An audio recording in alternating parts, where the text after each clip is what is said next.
আল্লাহ বলেন মিন ওয়ারাইহিম বারযাখুন ইলা ইয়াউমি ইউবাসুন, মানুষ মরার পরে বারযাখে চলে যাবে আর সেখানে কিয়ামত পর্যন্ত থাকবে। কিন্তু প্রশ্ন হলো, আমরা সকলেই মারা যাই, মারা যাওয়ার পরে কিছু মানুষকে কবরে দাফন করা হয়, আর হিন্দুদের এক শ্রেণী তাদেরকে পুরায়ে ছাই করে দেয়, খ্রিস্টানরাও এক শ্রেণীকে পুরায়ে ছাই করে দেয়, আবার কেউ সমুদ্রে ভাসায় দেয়, আবার কিছু কিছু মানুষ রাস্তায় মারা যাওয়ার পরে লাশটাও খুঁজে পাওয়া যায় না, যেখানে সেখানে লাশ হারিয়ে যায়, শেয়াল কুকুরে খেয়ে নেয়। তাহলে তারা কি কবরে গেল? এইটা আমাদের প্রশ্ন। কিন্তু কবর বলতে, বারজাক বলতে শুধুমাত্র মাটি দিয়ে ঢাকাকে বোঝায় না ভাইরা আমার। বারজাক হলো মৃত্যুর পরে আপনার রূহটাকে এই জমিন থেকে, আপনার অস্তিত্বটাকে এই জমিন থেকে আল্লাহ আড়াল করে দেন, এর নাম হলো বারজাক। আড়াল করে দেওয়া, সেটা হতে পারে ছাই করে দেওয়ার মাধ্যমে, জীবজন্তুর আহার করে দেওয়ার মাধ্যমে, হতে পারে আগুনে পুড়িয়ে ছারখার করে দেওয়ার মাধ্যমে, আবার মাটিতে দাফনের মাধ্যমে। তবে মৃত্যুর পরে আপনার রূহ আপনার থেকে আড়াল হয়ে যাবে, সেটা যেই মাধ্যমেই হোক না কেন, এর নাম হলো বারজাক। আর এই বারজাকের স্তর রয়েছে, ইল্লিয়িন আর সিজ্জিন। প্রিয় ভাইরা আমার, বিস্তারিত কথা বলার সুযোগ আমার হবে না।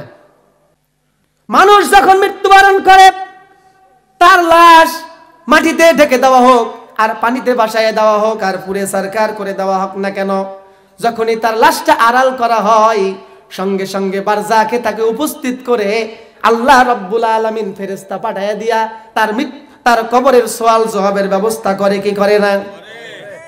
আপনারা সবাই জানেন মৃত্যুর পরে কবরের সওয়াল জবাব কয়টা? কথা বলেন, কয়টা? এর থেকে সুযোগ আর আছে যদি অ্যানসার করতে না পারেন? পরীক্ষার সেন্টারে শুধুমাত্র প্রশ্নপত্র দেবে আর কাগজ দেবে, অ্যানসার কেউ বলবে? আর হুজুররা দেখেন কত দয়াময়। আমি বললাম কয়টা, আবার আঙ্গুল তুললাম 3টা, আপনি দেখে বলেন কবরের সওয়াল জবাব হবে কয়টা? মরার পরে আত্মীয় স্বজনেরা সঙ্গে সঙ্গে আপনাকে কবরে শায়িত করে চলে আসবে।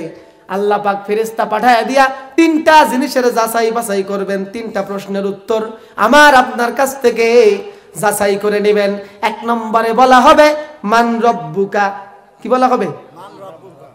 তোমার রব কে? আমাদের রব কে? এই জমিনে আপনি যদি রবকে রব হিসাবে না মানেন, তাহলে কবরে আল্লাহর ফেরেশতার প্রশ্নের উত্তর দেওয়া যাবে কি যাবে না? যাবে। আমাদের রব কে? এখন আসেন, আল্লাহকে আপনি রব মানছেন, কোন অর্থে মানছেন? রব শব্দের 3 রকমের অর্থ হতে পারে। কয় রকম? রবের পরিচয় শুনে নিন। আমি বলছি, আপনি বলছেন আমার রব আল্লাহ, কিন্তু রব কি? রব কে? হু ইজ রব? রব শব্দের 3টি অর্থ, 3 ধরনের অর্থ আল্লাহ পাক কোরআনে হাকিমে দিয়েছেন। একটা হলো, রব শব্দের অর্থ হলো সৃষ্টিকর্তা, প্রভু, মালিক, এই অর্থে রব। আর রব শব্দের 2 নম্বর অর্থ হলো রিজিক দাতা, লালন পালনকারী, প্রতিপালক। বলেন আমাদের সৃষ্টিকর্তা কে? আল্লাহ। এই প্রতিটা কথার পিছনে কোরআন এবং হাদিসের অসংখ্য দলিল আমার কাছে রয়েছে, কিন্তু আমি দীর্ঘ রাত ধরে কথা বলে আপনাদেরকে কষ্ট দিব না, তাই সংক্ষেপে বলছি। মন খারাপ? রব শব্দের প্রথম অর্থ হলো সৃষ্টিকর্তা, প্রভু, মালিক। এ কথা অবিশ্বাস করবার কোনো সুযোগ নাই, অস্বীকার করবার কোনো সুযোগ নাই। এগোটা দুনিয়ার আসমান জমিন, আসমানের জমিনে, আসমানের উপরে, তার উপরে জমিনে, জমিনের নিচে, কুল কায়নাতে যা কিছু আছে সব কিছুর সৃষ্টিকর্তা বলেন কে? আল্লাহ। 2 নম্বর অর্থ হলো, রব শব্দের অর্থ হলো লালন পালনকারী, প্রতিপালক। আমা মিন দাব্বাতিন ফিল আরদি ইল্লা আলাল্লাহি রিজকুহা। গোটা দুনিয়ায় যত মাখলুকাত রয়েছে, সমস্ত সৃষ্টির রিজিকের ব্যবস্থা জোরে বলেন কে করেন?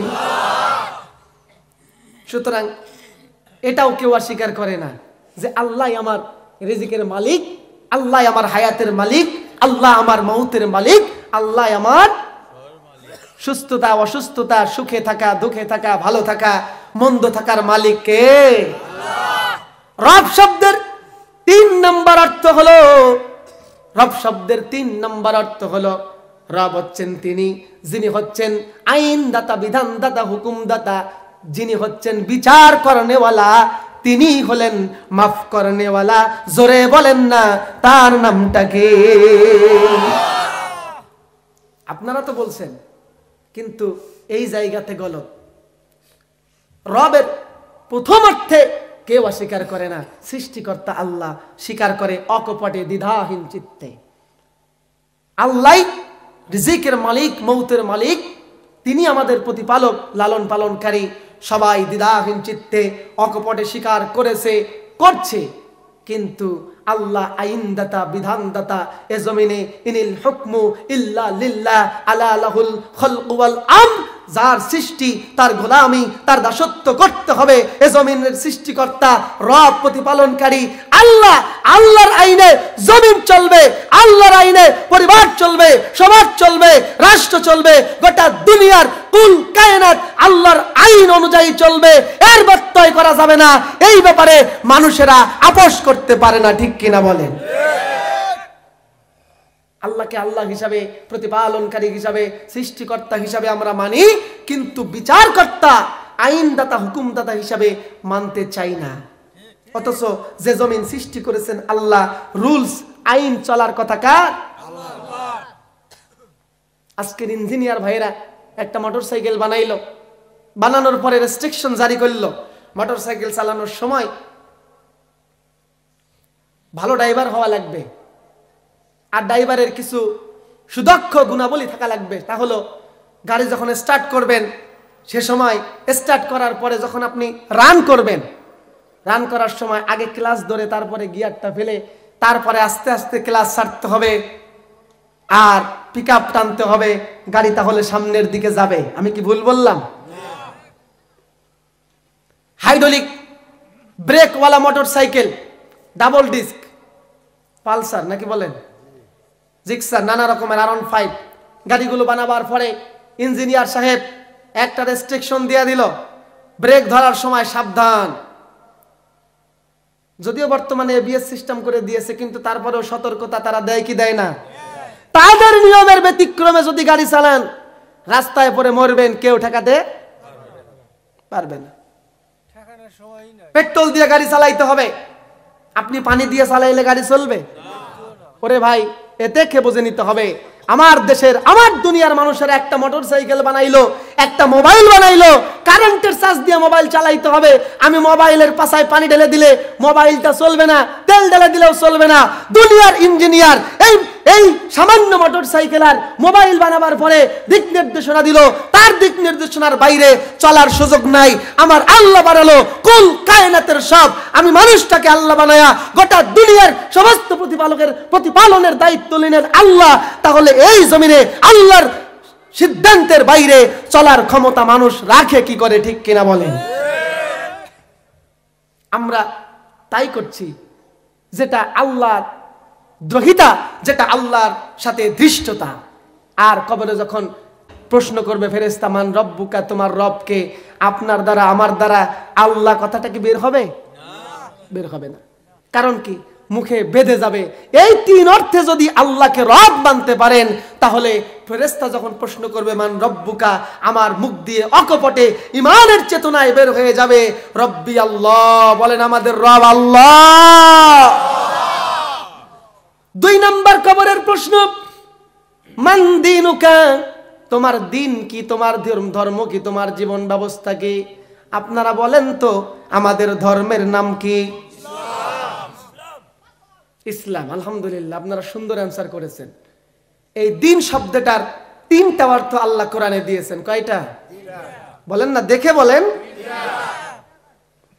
দিন শব্দের 3টা অর্থ আল্লাহ কোরআনে দিলেন, সূরা ফাতিহায় দিলেন মালিকি ইয়াউমিদ, বলেন না মালিকি। এই দিন শব্দের অর্থ হলো কিয়ামত, হাসরের দিন আর বিচার দিবস। দিন শব্দের আরেকটা অর্থ হলো ইসলাম, আল ইয়াউমা আকমালতু লাকুম দীনাকুম ওয়া আতমামতু আলাইকুম নি'মাতি ওয়া রাদিতু লাকুমুল ইসলাম দীনা। এই আয়াতের ভিতরে দিন শব্দের অর্থ হলো ইসলাম। তার মানে দিন শব্দের অর্থ আসছে ধর্ম। ইসলাম আমাদের দিন, এতে আপনাদের কোনো সন্দেহ আছে? আর দিন শব্দের 3 নম্বর অর্থ হলো ইন্না দীনা ইনদাল্লাহিল ইসলাম।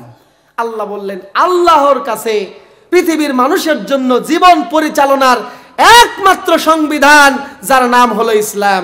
দিন শব্দের 3 নম্বর অর্থটার নাম হলো সংবিধান। এই জায়গাতে সন্দেহ, মানুষ এই জায়গাতে আল্লাহর আনুগত্য করতে চায় না। ইসলামকে ধর্ম হিসাবে মেনে নিয়েছি, ইসলামকে আমার জীবন পরিচালনার সাধারণ রীতিনীতি হিসাবে মেনে নিয়েছি বটে, কিন্তু জীবনের গুরুত্বপূর্ণ সিদ্ধান্তগুলো আইন পরিষদে, আমার সংসদে ইসলামকে সংবিধান হিসাবে আমরা মেনে নিতে পারি নাই। আর যখন কিয়ামত কবরের জীবনে ফেরেশতা প্রশ্ন করবে মান দীনুকা, 3টা অর্থে যদি ইসলামকে দিন হিসাবে আমরা মেনে নিতে না পারি, তাহলে কবরে আমার জবান থেকে দিন ইয়াল ইসলাম কথাটা বের হবে না, বরং আমি সেদিন উত্তর করতে পারবো না। আর 3 নম্বর প্রশ্নটা হলো মান নাবিয়্যুকা, আর নবীজির চেহারাটা সামনে ভাষায় দিলা বলা হবে মান হাজার রাসূল, এই ব্যক্তিটা কে? নবীকে আমরা নবী হিসাবে মেনে নিয়েছি, কিন্তু নবীজিকে আমার জীবনের অনুসরণীয় নেতা হিসাবে মেনে নিতে পারি নাই। নবীজি কি শুধুমাত্র আখিরাতের কথা, জান্নাতের জাহান্নামের কথা বলে আমাদেরকে কাঁদাতে এসেছিলেন? জি না। নবীজির জমিনে আসার উদ্দেশ্য হলো এই জমিনে আল্লাহর তাওহীদকে কায়েম করবে, আর আল্লাহর পক্ষ থেকে প্রতিনিধিত্বমূলক নেতৃত্ব প্রদান করে এই জমিনে আল্লাহর দ্বীন অনুযায়ী জমিনটাকে পরিচালনা করবে, নেতৃত্ব দেবে। নেতা হিসাবে আল্লাহ রাসূল জমিনে এসেছেন। আমি আপনি আজকে রাসূলুল্লাহকে নবী হিসাবে মেনে নিয়েছি বটে, কিন্তু আমার দেশের মদখোর, গাঁজাখোর, সুদখোর, ঘুষখোর, জেনাকার, ব্যভিচার ব্যক্তিকে আমার জীবন পরিচালনার, আমার সমাজ, আমার পরিবার, আমার রাষ্ট্র পরিচালনার দায়িত্ব দিয়া রাসূলুল্লাহকে সাধারণ নবী বানায় দিয়েছি, ঠিক কিনা বলেন? এখন যখন বলা হবে মান নাবিয়্যুকা, তোমার নবীকে, তোমার নেতাকে, আমরা উত্তর করতে পারবো না। আর সঙ্গে সঙ্গে কবরে আমাদের উপরে শুরু হয়ে যাবে আযাব। কবরে আযাব আছে না নাই? আল্লাহ বলবেন ফেরেশতারে 3টা প্রশ্নের উত্তর দিতে পারে নাই, আমার বান্দারে আমার দরকার নাই, মাটি তুমি সংকীর্ণ হয়ে যাও, এমন ভাবে চাপ দাও তার পাজরের হাড় একটা আরেকটার ভিতরে ঢুকে যাবে, তার নির্যাতনের আর কোনো শেষ থাকবে না। আর যখন আল্লাহকে প্রকৃত রব হিসাবে আমরা মেনে নিতে পারবো, সে অনুযায়ী জীবনটা পরিচালনা করতে পারবো, আর ইসলামকে যখন জীবন বিধান হিসেবে মেনে নিতে পারবো, নবীজিকে আমার জীবনের নেতা হিসেবে যদি গ্রহণ করতে পারি, 3টা প্রশ্নের উত্তর আমার আল্লাহ আমার জবানে ফুটায় দিবেন। আমার আল্লাহ বলবেন ফেরেশতারে, আমার বান্দাকে তুমি তোমার আমার জান্নাতের সমস্ত নেয়ামতের সঙ্গে কানেকশন করে দাও, জান্নাতের বিছানা কবরে বিছায়া দাও, আর ইল্লিয়িনে তার রূহটাকে পাঠায়া দিয়া আমার বান্দাকে জান্নাতের সঙ্গে সংযোগে স্থাপন করে দাও। বলেন সুবহানাল্লাহ। আর এই কবরে থাকতে হবে ইলা ইয়াউমি ইউবাসুন, কিয়ামত পর্যন্ত, পুনরুত্থান দিবস পর্যন্ত। ভাইরা আমার, এর সময় কতটুকু হিসাব নাই, হিসাব আছে? কিয়ামত হবে, কিয়ামত হবার পরে এ জমিন সমুদ্রের ফেনায় পরিণত হয়ে যাবে। তারপরে ইসরাফিলের 3 নম্বর ফুৎকারের মাধ্যমে আবার এ জমিন থেকে সমস্ত মানুষ উদ্ভিদের মতো আবার জেগে উঠবে আর ময়দানে মাহশারে শামিল হয়ে যাবে। যতক্ষণ পর্যন্ত কিয়ামত হবে না, ততদিন পর্যন্ত মানুষ এই আলমে বারজাখেই অবস্থান করবে। নেককারগণ ইল্লিয়িনে শান্তি লাভ করবে, আর বদকার আল্লাহর নাফরমানরা সিজ্জিনে শাস্তি ভোগ করবে, কি করবে না?